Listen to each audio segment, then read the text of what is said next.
to kick a football. This is going to be used for extra points and field goals. We're going to use a different kick for kickoffs. That will be in a separate video that I'll post later. So to start off, we want to learn how to position the actual ball. When we kick it, we have what's called a sweet spot, which is where you want to make contact with the ball.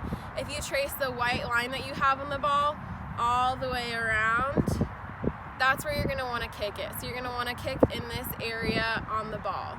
A lot of people, when they go to set up for the first time, want to lean the ball back like this, but if you can see, it doesn't leave much of that sweet spot area exposed.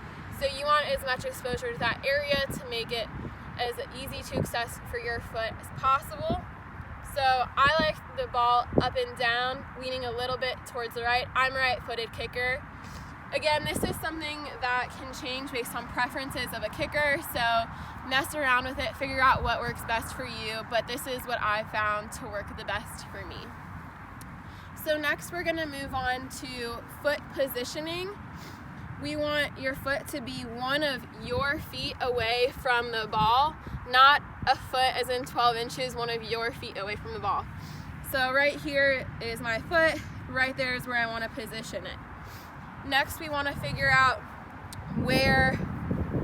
what position your foot is going to be now related to the ball vertically, I guess you could say.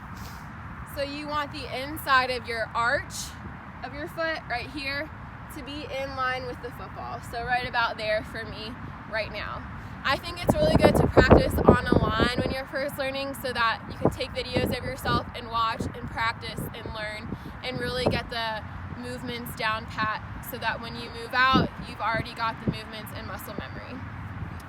What's really important about this is if your foot is too far up, your hips aren't going to have enough time to come around to kick straight, so you're probably going to miss to the right. If your foot is too far back, your hips are going to have too much time to come around because you're going to be reaching for that ball and you're probably going to miss off to the left.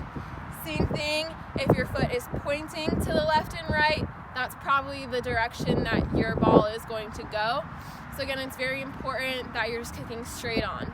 I'll do another video of what to do if you're kicking from the hashes, if you don't have a straight on position from where you're lining up. But in general, we'll start off practicing just a straight field goal and extra point. So now that we know what our foot is going to do, the positioning of the ball, we next want to figure out what your kicking leg is going to do. So when you kick the ball, again, we talked about the sweet spot. Where on your foot should you kick? A lot of people think maybe the toe is the best. No, don't kick with your toe. You want to hit it right here, kind of where that bone of your big toe is. So that should be making contact right here with the sweet spot, okay? Next, we want to figure out what your leg is going to do. Again, this is after I've done years and years of filming myself kicking. That's the best way to learn and to practice and to understand your body movements and what you can do better to kick better. So if you think about a pendulum, you want the most swing possible. Same with golfing, baseball, all those kinds of sports. That's what we want our leg to do. So we want our leg to come back as much as possible. So it's coming up into this position and back to create as much of a pendulum as possible. If we're just coming here, that's not a lot of power that we can put behind the ball. So we want to come back as much as possible, and then the follow through straight is also super important. So all together, I'm going to actually kick this one. We want to come back, follow through. All right? Practice that a few times while you're kind of learning your body position and movements.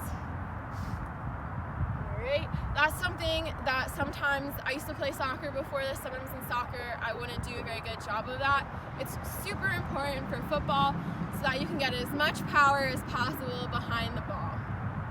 The last part of kicking that's really important is that you want to get a good follow through and you want to keep your head down, all right?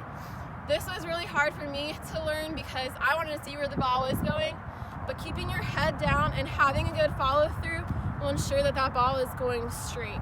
If you pop your head up and you're looking around, who knows where your feet are going, and that's just as important as the beginning part of your kick.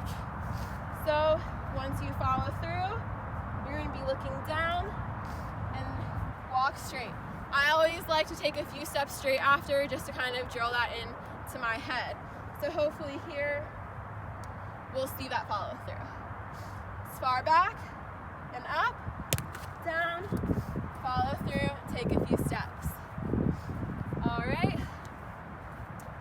So now we're going to get into the steps that a kicker is going to take. This, again, as the years that I have done kicking, I've learned what's best for my steps and what's comfortable for me. You should do what's comfortable for you. In general, kickers take 3 steps back, 2 steps to the opposite side of their kicking foot. So 1, 2, 3, 1, 2 to the left for me, because I'm a right-footed kicker.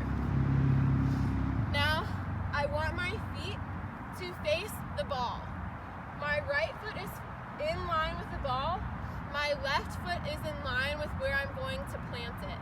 We don't have a lot of space between here or a lot of time between when I'm going to kick it, so it's really important that I'm already setting myself up so that I'm in line with where I want to be.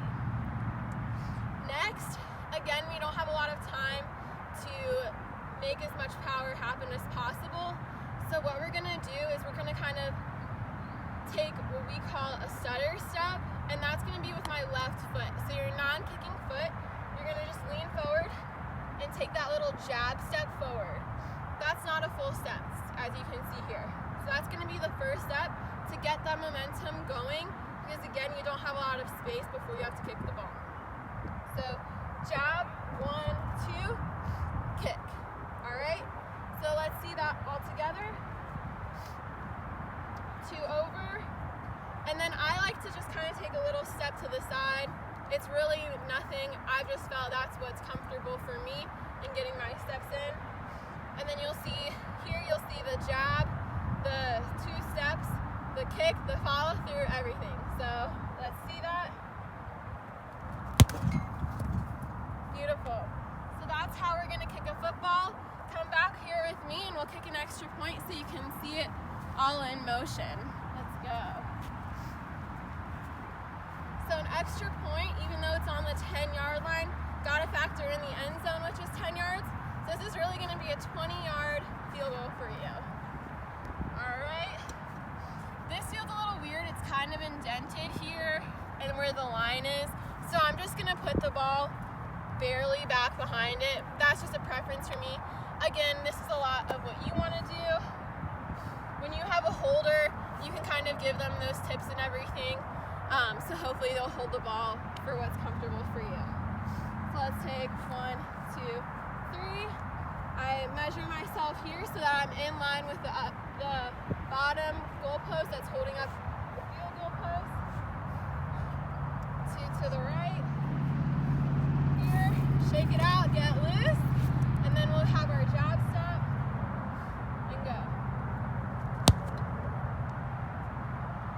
And that's how you kick a field goal straight on. Again, we'll do another video kicking from the hashes. Leave comments in the comment section below if you have any questions, and good luck. Thanks, guys.